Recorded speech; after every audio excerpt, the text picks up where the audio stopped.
President-elect Donald Trump has said he might want to get rid of the Department of Education altogether. I may cut Department of Education. And if he does, Betsy DeVos would be the right person to help make that happen, according to the head of her nonprofit education advocacy group. She's not in this because she's looking for a condo for 8 years in Washington. Mrs. DeVos and the president-elect both agree that we should be reducing the footprint of the federal government. Betsy DeVos is a controversial figure here in Michigan.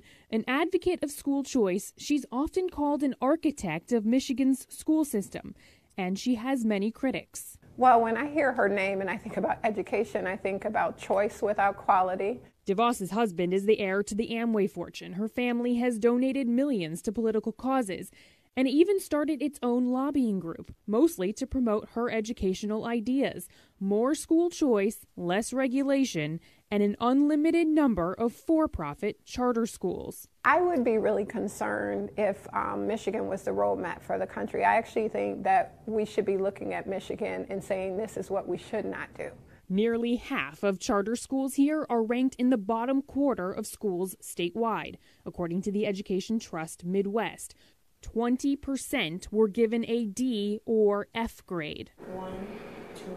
And there's no rule about where charter schools should be placed, so kids like 11-year-old Judah Shelton often end up going to schools far from home.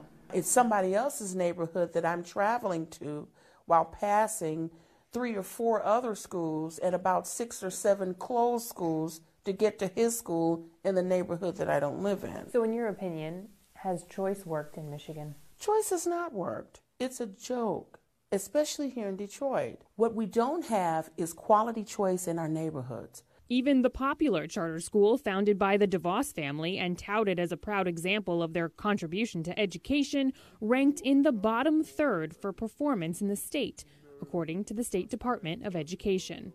But DeVos supporters say many places in Michigan have long struggled with education and that the charter schools have helped. I think that there's been an actual drummed up, multi-year effort by the critics of charters and choice, mainly the Democratic Party and teachers' unions, to discredit charters. He says decades of Betsy DeVos advocating for students will help her make changes at the national level. We're going to be doing things differently in the future than we've been doing them in the past, and that I would say to people, hold on to your seats.